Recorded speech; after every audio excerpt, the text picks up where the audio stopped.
आणि तुम्ही टॉवर रेंजमध्ये आलायत 11:22ला. हा 24 मिनिटाचा फरक आहे. याचा अर्थ हे 10:58ला टॉवर रेंजमध्ये आले, म्हणजे यांच्या टॉवरची रेंज जर आपण कॅल्क्युलेट केली तर हे राहतात त्या घरापासून बाहेर पडल्यानंतर साधारणतः 500 मीटरवर या टॉवरची रेंज सुरू होते. आणि ते त्या खडकाला पोचायला लागायला वेळ हा जर कॅल्क्युलेट केला तर तो 19 मिनिटाचा होतो. आता रमत गमत जोडीनं त्यात PM रिपोर्टमध्ये सिद्ध झालं, रावसाहेबांनी बरंच ड्रिंक घेतलेलं होतं. हे जर कॅल्क्युलेट केलं तर 18पेक्षा 24 मिनिटं लागणं सहज शक्य आहे, 25 मिनिटं. मग त्यांनी त्या खडकाच्या आड जाऊन बसणं, त्यांना समोरनं काही माणसं बसल्यानंतर बाईंच्या म्हणण्यानुसार त्यांच्या गप्पा चालू होत्या, म्हणजे 1-1.5 मिनिट तर गप्पा चालू राहिल्या असतील.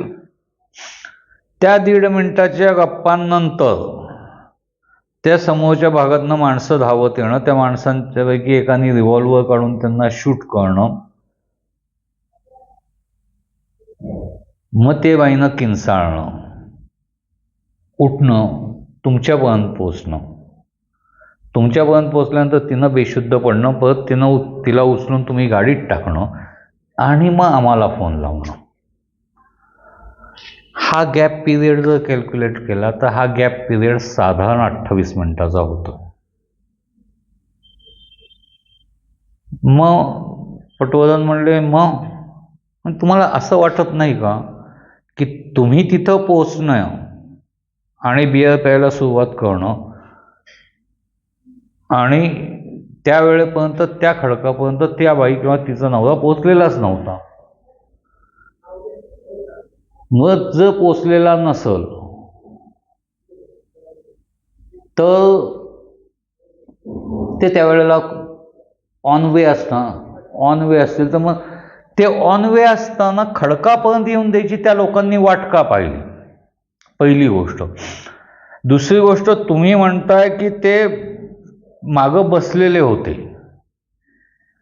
पण ज्या पद्धतीत बॉडी कोसळलेली होती त्या पद्धतीत तो उभा असतानाच त्याला हे मारलेली असावी, आणि मग तो कोसळल्यानंतर जे वाळू बदल होतील ना तशा प्रकारचं स्कल्पचर तिथं उभं राहिलेलं होतं.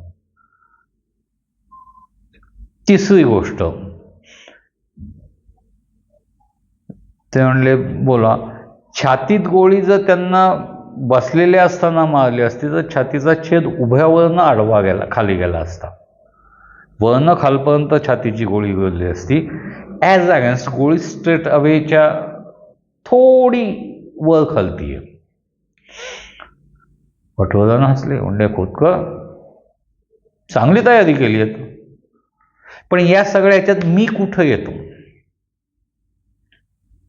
कारण जर तुम्ही साधारण बॉडीचं हे बघितलं तर मी जेवढं बघितलंय तेवढ्या याच्यानुसार किंवा माझ्याकडं मी काढले जे माझ्या मोबाईलवरनं फोटो त्या याच्यानुसार त्या माणसाची उंची 5 फूट 5 इंच ते 5 फूट 6 इंच असेल. तर म्हणलं असेल, माझी ऑलरेडी उंची 6 फूट आहे.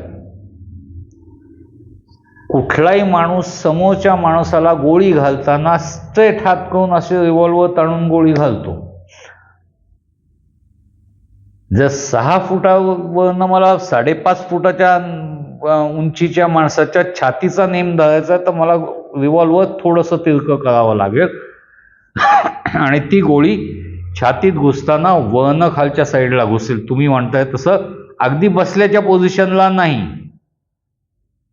पण थोडासा लघुकोन होईल, काटकोन होणार नाही. आणि तुम्ही सांगताय त्याप्रमाणे थोडा विशाल कोन झालेला, म्हणजे 90च्या जागी 95 ते 100 अंशाचा जर कोन झालेला असेल तर 5 फूट 6 इंच उंचीपेक्षा कमी असलेल्या व्यक्तीनं त्याच्यावर गोळी झाडलेली असेल. 6 फूट उंचीच्या माणसाने नाही. खोतकरांनी क्षणभर विचार केला, राईट सर, म्हणजे तेवढं आपण मानू शकतो. ठीक आहे, लेट्स चेक. कारण तुम्ही गाडीत गाडीच्या इथं टपावर बसलेला होता. म्हणले हो. बसून जरी समजा मी गाडीच्या हाईटच्या याच्यावर बसून गोळी मारली तरी ती स्ट्रेट जाईल, तिरकी नाही जाणार. हाईट तेवढीच येते. मग दोघांनी विषय सोडला. पटवर्धनांनी मस्त की सिगरेट लाईट केली. त्यांच्या लक्षात आलं की खोतकरांना आपला संशय येतो. त्यांना कौतुक वाटलं.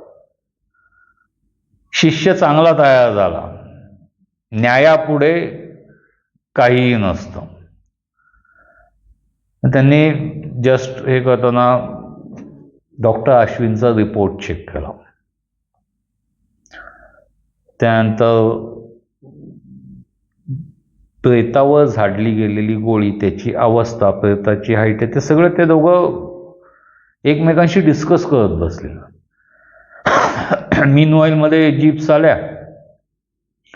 ॲडव्होकेट अमित आणि नीमा दोघंही बरोबर आले.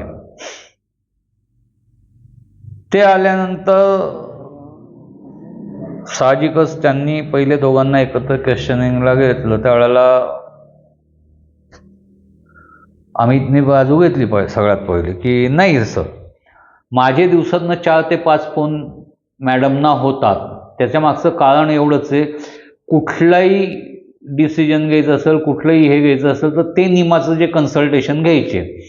त्याच्याऐवजी रावसाहेबांनी मला सांगितलं होतं की तुम्ही त्यांच्याशी डायरेक्ट डिस्कशन्स करून फायनल डिसिजनच्या वेळेला मला विचारायचा. त्यामुळं नॅचरली असं व्हायचं की त्यांना माझे एखादा दुसराच फोन जायचा, पण डिस्कशनच्या याच्यातले माझे 5-7 फोन ह्यांनाच जायचे.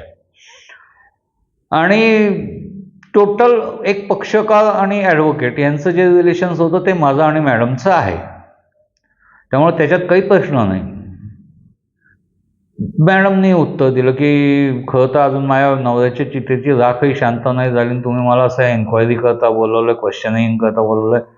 पटवर्धन म्हणले, मॅडम मलाही त्याचं दुःख आहे भरपूर, मलाही हे वाटतं किंवा हे आत्ताची चौकशी करणं पण ती आवश्यकता आहे, न्यायाची गरज आहे. आणि तुम्ही समुद्राच्या वाळूत होता, त्याचे फोटो इथे सगळे काढून घेतलेले आहेत. आता त्या ह्याच्यातनं जनसामान्यांची आणि यांची पेपरवाल्यांची मागणी की लवकर लवकर मार्गी लागली पाहिजे. रावसाहेबांच्या खुन्याला एवढा मोठा दानशूर व्यक्ती, ज्याचं एवढे मोठे रिअल इस्टेट आहे, त्यांची इंडस्ट्रियली आहे, त्यांचे बगान आहेत, काय नाही आहे त्यांच्याकडं. अशी व्यक्ती गेल्यानंतर म्हटलं समाजात तर बोंबाबोंब होणार ना. त्यामुळे आम्हाला जुजवी माहिती घेणं आवश्यक होतं, तेवढी आम्ही घेतोय. ठीक आहे बोला. नाही, मला असं सांगा की त्या दिवशी काय घडलं होतं. काही नाही, 2 दिवसापूर्वीची गोष्ट आहे. ते संध्याकाळी 7 वाजता कलकत्त्यावरनं परत आले. त्यांच्या फ्लाईटला मीच गेले होते त्यांना घ्यायला. त्यांना आम्ही दोघं घरी आलो. घरी आल्यानंतर त्यांनी म्हणले की निमा खूप थकलो आहे, एक काम कर, ड्रिंक बनव माझ्याकरता, पटियाला पेक. मी त्यांच्याकरता पेक बनवला आणि त्यांच्या आवडतं खाद्यपदार्थ करायचे म्हणून किचनमध्ये गेले. सर्वंटला सांगायला की हे कर, अमुक कर, तमुक कर. त्याप्रमाणे मग मी त्यांना जॉईन झाले. अर्थात मी फारशी कधी घेत नाही, मी एक लाईट पेक घेतला होता. आणि मग आम्हाला दोघांना वाटलं की जरा फिरून यावं, म्हणून आम्ही 11-11:15च्या सुमारास पटवर्धन म्हणले 1 मिनिट, त्याच सुमाराला मिस्टर अमित यांचा तुम्हाला फोन आला होता. ते म्हणले हो. मग रात्री 11:15 वाजता फोन, 11 वाजता फोन, म्हणजे अगदी टू द पॉईंट सांगायचं तर 10:15ला कधी 10:30ला कधी फोन आलेला होता. तो फोन घेतला आम्ही. त्यांना सांगितलं की बा आत्ता साहेब थकलेले आहेत, आज नको, आपण उद्या चर्चा करू, आणि फोन ठेवला. ह्याच्यापेक्षा जास्त नाही, माझ्या अंदाजे तो एक 10 सेकंदाचा फोन होता. त्यामुळे हो ओके ठीक आहे पुढं. त्यानंतर आम्ही दोघं उठलो आणि बाहेर फिरायला म्हणून समुद्रात ती जी कपाल आहे, खडक आहे, ती खडक आमच्या दोघांची आवडती जागा. तिथं जाऊन आम्ही नेहमी गप्पा मारत बसतो. पण रात्री 10-11 नंतर तिथं काळं कुत्रं नसतं. त्यामुळं तसं थोडी एकमेकांची प्रणयचेष्टा केली तरी चालते, काही फारसं कोणाच्या लक्षात येण्यासारखं नसतं. त्यानंतर आम्ही घरी येतो. बरं, किती दिवसाचा हा आहे ते म्हणजे हार्डली 5 ते 6 महिने सांगू शकेन मी, कारण आमच्या लग्नाला 6 महिने झालेले आहेत. एक हनीमूनचे 15 दिवस सोडले तर आम्ही मधून असं जाऊन येत होतो. बरं, रोज काही ड्रिंक्स घेत नव्हते, त्यामुळं आपण असं म्हणू की आठवड्यातनं 1 किंवा 2 वेळा ड्रिंक्स ज्या वेळेला व्हायचे त्याच्या वेळेला त्यांना मूड यायचं आणि आम्ही जायचो तसं फिरायला. ठीक आहे म्हणले, तुम्ही बसला होता म्हणजे तुम्ही जे सांगताय तुम्हाला आलेला फोन, त्यानंतर तुमचं ड्रिंक्स संपणं आणि तुम्ही जाणं, आणि तुम्ही तिथपर्यंत तुमच्या घरापासून तिथपर्यंत पोहोचणं, याचं जर विदाऊट ड्रिंक्सनी कॅल्क्युलेशन्स केलं तर ती 18 ते 19 मिनिटाची होत आहेत. पण ज्या तुम्ही दोघे ड्रिंक्स केलेले होते त्या चालीत थोडंसं हे आलेलं असणार, तुम्ही गप्पा मारत चाललेले असणार, रात्रीची वेळ, अंधारात कोणी बघायला आसपास नाही म्हणून एकमेकांवर रेलून तुम्ही चालत असणार. असं जर गृहीत धरलं तर ते 25 ते 28 मिनिटं होतात. आणि तुम्ही घरातनं बाहेर पडल्यानंतर टॉवरच्या रेंजमध्ये आल्यानंतर 28व्या मिनिटालाच तुमची किंकाळी बाहेर पडलेली आहे. तुम्ही तर म्हणता त्यावेळेपर्यंत तुम्ही बसलेला होता, गप्पा मारत होता, पण ज्या स्पॉटवर तुम्ही बसलेला होता त्या स्पॉटवरची वाळू थोडी तरी डिस्टर्ब होणं आवश्यक होती, तशी डिस्टर्ब झालेली दिसत नाहीये. कोणीच तिथं बसलेलं असावं असं दिसत नाही. मात्र 2 जणांचे उभे असल्याचे पायाचे ठसे आहेत. असं कसं? बरं, तुम्ही म्हणता त्याप्रमाणे समोरच्या साईडनं माणसं आली 2. तुमच्या समोरच्या साईडला तो एल टाईपचा खडक सोडल्यानंतर सगळी वाळू आणि समुद्र आहे, ओली वाळू आहे. त्या ओल्या वाळूमधून जर माणसं आली असती तर त्यांच्या पायाचे ठसे निश्चित उमटले असते. तुमची तक्रार म्हणजे तुमच्या बाबत काहीतरी घडलं याचा पटवर्धन साहेबांचा आहे पोलीस हेडक्वार्टरला आलेला फोन 11:58 आहे आणि त्या दिवशी ओहोटी 8:42 चालू झालेली होती. म्हणजे ज्या कालावधीत तुम्ही ही घटना घडली त्या कालावधीत समुद्राचं पाणी ऑलरेडी आत निघून गेलेलं होतं, फक्त भिजलेली वाळू तिथं शिल्लक होती. मग त्या भिजलेल्या वाळूमध्ये पायाचे ठसे कसे उमटले गेले नाहीत?